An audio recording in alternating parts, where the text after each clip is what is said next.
I'm going to be talking about my slime. And the way that I turned it orange was like, we didn't have any fruit dye at my cousin's house.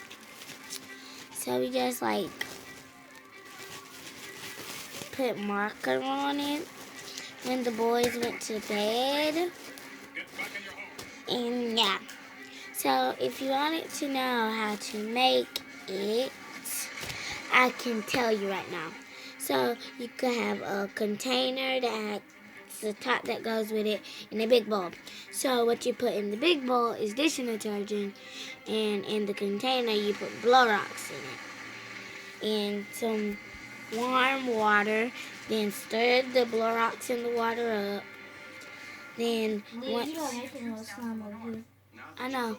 Then once you tell your mama make sure not to get no borax and stuff, so you won't make none. I could make some if I want to. And yeah. So get that camera light off. yeah. So bye y'all. Get that light off.